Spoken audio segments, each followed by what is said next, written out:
Welcome to this explainer. Today, we're going to be doing something a bit different. We're adopting a very serious, deeply reflective tone to trace an overarching spiritual arc, one that's buried right there within thousands of years of ancient biblical texts. It is honestly a sweeping narrative. We're going to track a journey that moves from profound, devastating brokenness all the way to ultimate healing. To do this, we'll follow a clear roadmap through 6 crucial phases, starting with rebellion and empty rituals, moving into judgment and the exile, and then looking at the returning remnant.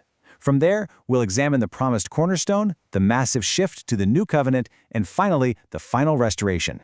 So, let's start with Phase 1, rebellion and empty rituals. This is where the initial fracture happens. Right out of the gate, prophets like Isaiah and Jeremiah point to a deeply rooted problem. And it's basically a profound divine exhaustion with religious practice. The people were bringing their sacrifices, they were checking all the boxes of their festivals, but their hands were full of blood. They were engaged in these very outward, very visible rituals, while completely turning their backs on true justice for the vulnerable. Isaiah actually uses this brilliant but tragic metaphor of a carefully cultivated vineyard to illustrate just how severe the spiritual decay really was. He describes an owner who cleared the stones, planted the very best vines, even built a watchtower. He did everything right, but instead of producing a sweet, good harvest, it yielded wild, bitter grapes. The nation had totally failed its foundational purpose. The outward appearance of a vineyard was there, sure, but the fruit itself was just deeply corrupted. That brings us to part 2, judgment and the exile, the severe consequences of that bitter fruit. Because, when a vineyard produces bitter fruit despite having literally every advantage, the protective walls eventually come down. And this judgment didn't happen overnight. It followed a relentless, tragic progression. First, there were prophetic warnings from voices like Isaiah, which were ignored. That led directly to invasion, the utter desolation of the land by fire, and ultimately the devastating exile into Babylon. And this heavy consequence naturally forces us to stop and ask a pretty tough question. When the cities are burned to the ground and the temple is destroyed, is that it?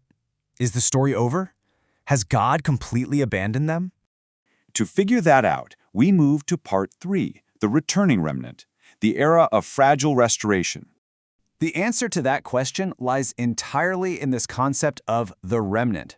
Both the ancient prophets and the New Testament writers emphasize this. The remnant isn't just a random group of survivors.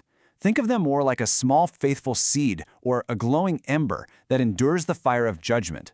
The entire hope of this redemptive arc rests squarely on their shoulders.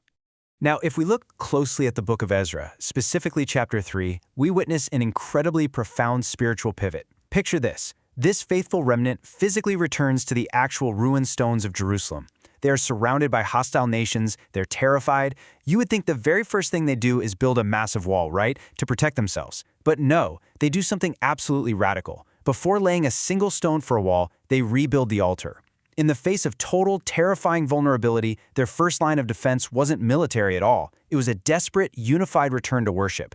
They anchored their actual survival in faith, not in fortifications. It's just a remarkably powerful moment. Which leads perfectly into part 4, the promised cornerstone, moving toward a permanent foundation. Because here's the thing. The wood and stone of Ezra's rebuilt altar, that was just a shadow of what was actually coming. The prophets foresaw a much more permanent foundation, a cornerstone. This wasn't a building block. It was an immovable figure, someone totally unaffected by physical destruction or exile, around whom the ultimate spiritual house was going to be built. This cornerstone, which the texts identify as the Messiah, fundamentally rewrites the rules of engagement, and it does so through the concept of justification. The book of Romans breaks this down, explaining that salvation is now brought through faith in this cornerstone, rather than through the frankly impossible task of perfectly upholding ancient laws. It's a total shift. It's no longer about flawless outward rituals. It's entirely about where your faith rests.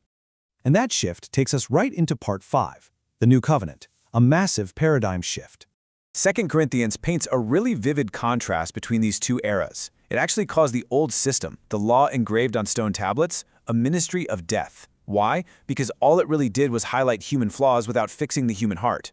Its glory was literally fading away, but in stark contrast, the new covenant is called the ministry of the Spirit. It actually brings life, it lifts the veil of misunderstanding, and it carries a surpassing, permanent glory.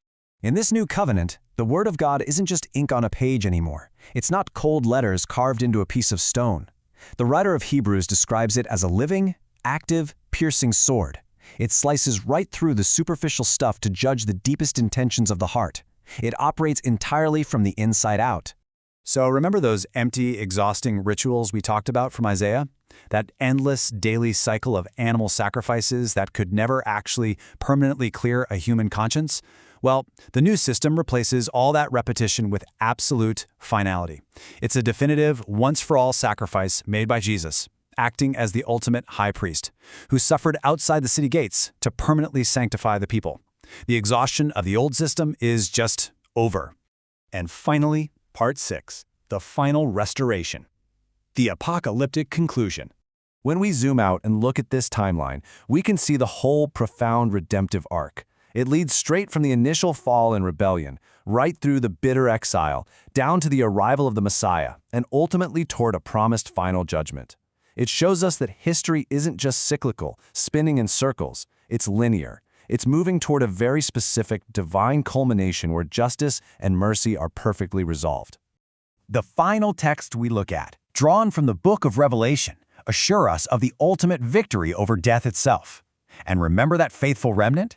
The ones we saw weeping and desperately building an altar in the terrifying ruins during Ezra's time? Right here, at the end, they are entirely vindicated.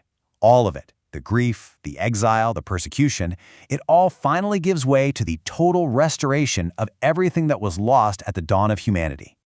Think about how we began this explainer. We started with Isaiah's tragic metaphor of the ruined, desolate vineyard producing bitter fruit. But the narrative satisfyingly concludes right here. The curse is entirely reversed, and the text promises eternal access to the tree of life in the paradise of God. It really is the ultimate picture of deep spiritual healing and restoration. So when you sit back and take in this entire scope, from the devastating consequences of empty religion to the incredibly vulnerable faith of a terrified remnant, all the way to the absolute finality of a grace-filled new covenant, it really demands something of us, doesn't it? It forces us to ask, does your own spiritual foundation look like an outward ritual, or is it built on a permanent cornerstone? Thank you so much for joining me on this deep dive today. Keep questioning, keep reflecting, and I'll see you in the next explainer.